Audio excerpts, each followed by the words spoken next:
Oh yeah. I'm about to drop some particle physics in the club. The LHC is super duper fly. You know what I'm saying. Check it. 27 kilometers tunnel underground, designed with mind to send protons around. A circle that crosses through Switzerland and France. 60 nations contribute to scientific advance. Trillions of protons swing round through the ring they ride, till in the hearts of the detectors that made to collide, and all that energy packed in such a tiny bit of room becomes mass particles created from the vacuum. And then oh yeah. LHCb sees where the antimatter's gone. Alice looks at collisions of red ions. CMS and Atlas are two of a kind. They're looking for whatever new particles they can find. The LHC accelerates the protons in the lead, and the things that it discovers will rock you in the head. We see asteroids and planets, stars galore. We know a black hole resides at each galaxy's core. But even all that matter cannot explain what holds all these stars together. Something else remains. The star matter interacts only through gravity. And how do you catch a particle? There's no way to see. Take it back to conservation of energy, and the particles appear clear as can be. You see particles flying in jets they spray, but you notice there ain't nothing going the other way. You say my law has just been violated. That don't make sense. There's gotta be another particle to make this balance, and it might be dark matter. And for the first time we catch a glimpse of what was from most of the known verse, because LHCb sees where the antimatter's gone. Alice looks at collisions of lead ions.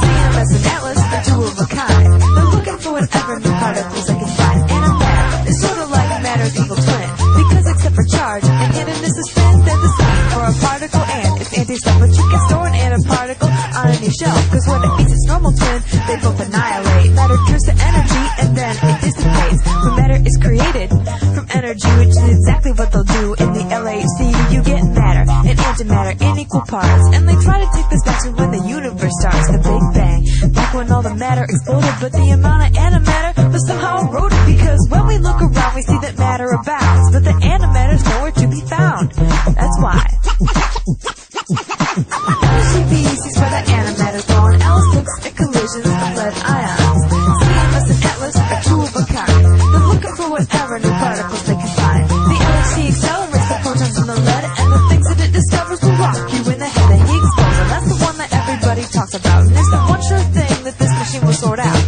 If the Higgs exists, they ought to see it right away, and if it doesn't, the scientists will finally say there is no Higgs. We need new physics to account for why things have mass. Something in our standard model went awry. But the Higgs, I still haven't said just what it does. They suppose the particles have mass because there is this Higgs field that extends to all space, and some particles slow down while other particles race straight through like the photon. It has no mass, but something heavy like the top force it's dragons. And the Higgs is a boson that carries a force. It makes particles take orders from the field that is its source. They'll detect it.